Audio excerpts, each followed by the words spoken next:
Le livre du ciel, tome 19, 18 avril 1926. La divine volonté symbolisée par le vent. La divine volonté est dépositaire des œuvres divines. Elle doit être aussi dépositaire des œuvres des créatures. Je me sentais toute recroquevillée en moi-même et j'essayais de me fusionner dans la sainte divine volonté pour courir avec elle, lui tenir compagnie dans ses œuvres et la récompenser au moins par mon petit « je vous aime ».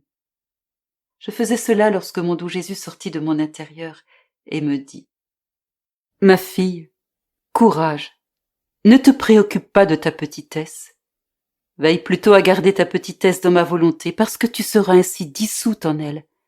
Et ma volonté, comme le vent, apportera la fraîcheur qu'elle possède dans ton acte, en rafraîchissement pour toutes les créatures. Elle apportera un vent de chaleur pour les enflammer de mon amour. Elle apportera un vent de froideur pour éteindre le feu de leur passion. Et enfin, elle apportera un vent d'humidité pour produire la végétation des semences de ma volonté.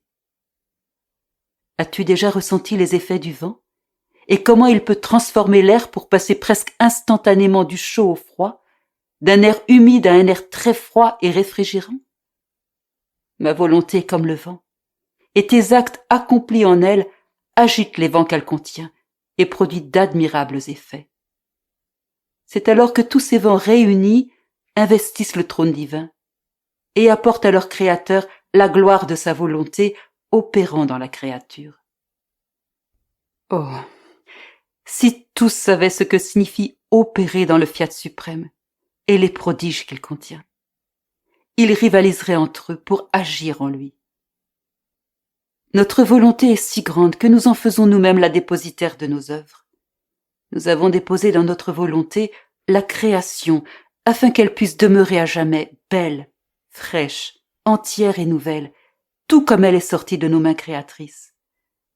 Nous avons déposé dans notre volonté la rédemption pour qu'elle puisse être toujours dans l'acte de racheter et que ma naissance, ma vie, ma passion et ma mort puissent être toujours dans l'acte de naître, de vivre, de souffrir et de mourir pour la créature.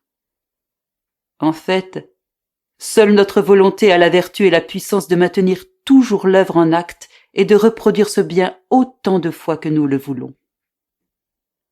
Nos œuvres ne seraient pas en sûreté si elles n'étaient pas déposées dans notre volonté.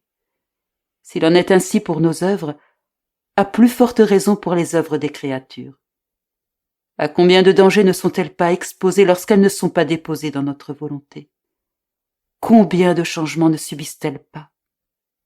Par conséquent, notre contentement est complet lorsque nous voyons que la créature fait le dépôt de ses actes dans le vouloir suprême.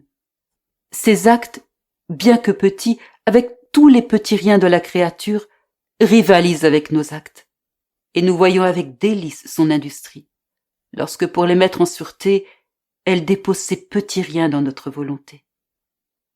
Si notre volonté était dépositaire de la création et de la rédemption, elle doit être aussi dépositaire du fiat sur la terre comme au ciel. C'est la raison pour laquelle j'insiste pour que tu ne fasses rien sans le déposer dans notre volonté. Si tu ne formes pas ce dépôt de ton être tout entier, de tes petits actes et même de tes petits riens, n'ayant pas son plein triomphe sur toi, mon fiat ne sera pas capable de réaliser son fiat sur la terre comme au ciel.